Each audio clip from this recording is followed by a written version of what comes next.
ऋषिकेश से उसी समय धीरेन्द्र ब्रह्मचारी जी ने आए हरिद्वार पहुँचते हैं और पूज्यपाद प्रधानाचार्य से कहते हैं कि बाबा जमीन हुई कि नहीं हुई।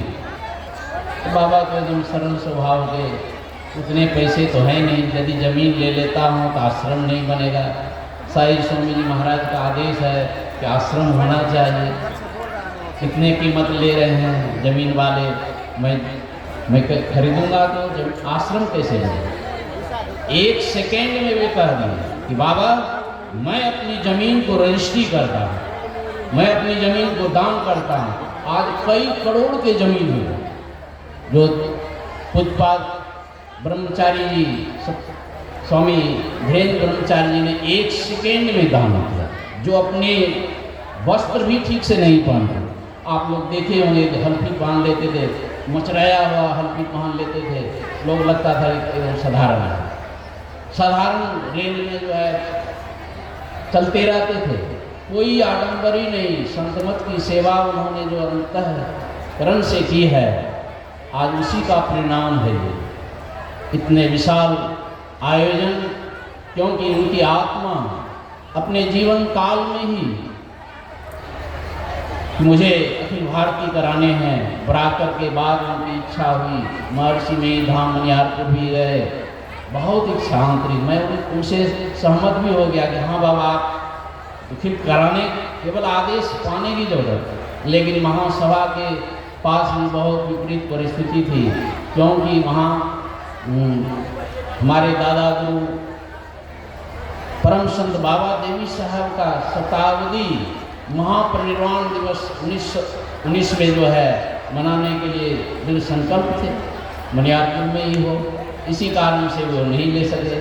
दूसरे वर्ष कहते तो हो ही सकता था। तो उनकी आत्मा थी कि जीवन काल में ही ये आयोजन हो जाए, लेकिन आज उनकी इच्छा की पूर्ति नहीं हुई।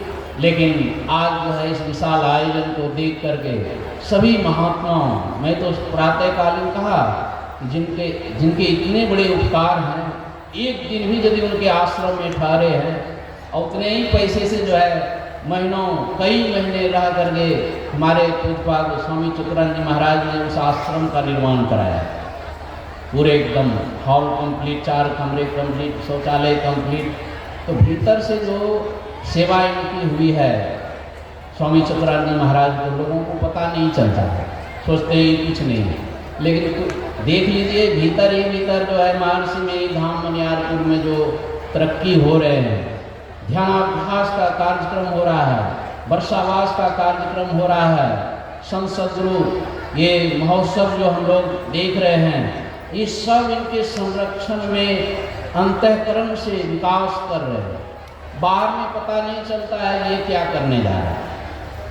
ये विद्यालय बनाने के लिए जो है अंतःकरण में बहुत इनकी, चाहे कोई साथ दे या ना दे, लेकिन एकदम गुरु महाराज का स्वप्न है कि एक विद्यालय होनी चाहिए। तो कई बार सुने, बहुत बार हुआ बहुत, लेकिन होते होते बहुत बिल्डिंग, बड़ा बिल्डिंग इनके सहयोग से लगभग 70-75 लाख रुपये दे करके महर्षि में धाम मनियारपुर में मजबूत विद्यालय, दर्शनीय विद्यालय का निर्माण इन्होंने कराया।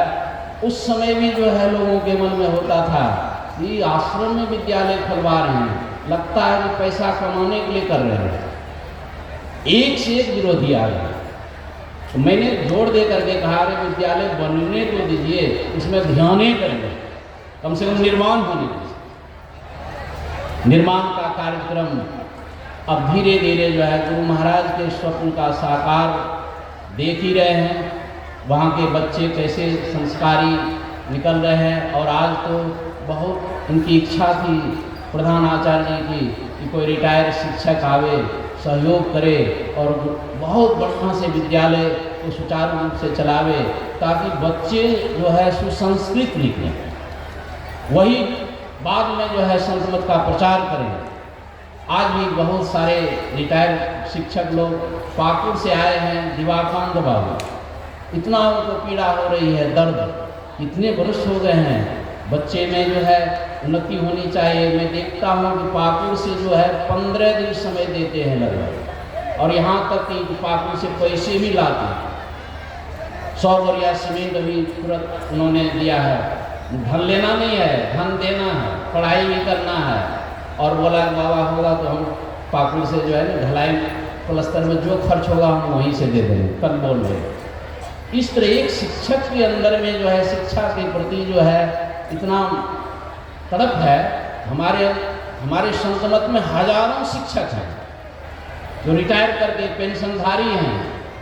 थोड़ा सा मोह माया का त्याग करके यदि गुरु महाराज के स्वप्न का साकार करने में लग जाते हैं, थोड़ा सा भी ध्यान दे देते हैं, जो शिक्षा से प्रेम रखने वाले हैं, शिक्षक हैं, तो आज इनके जीवन काल में ही पूज्यपाद प्रधानाचार्य जी तो कह रहे थे कि सभी सत्संगी यदि 1-1 हज़ार रुपया दे दे।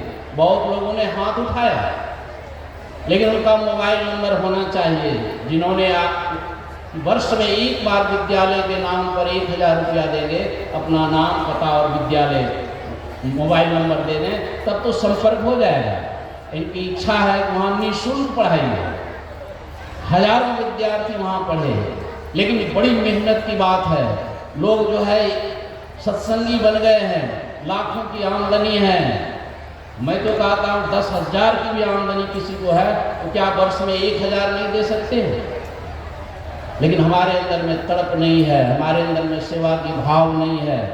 साईं स्वामी जी महाराज कहते हैं, सेवा से सद्गुण है आते, जिससे जीवन सुखमय होता, जिसमें है सेवा भाव नहीं, साही सुख चैन कहाँ हो।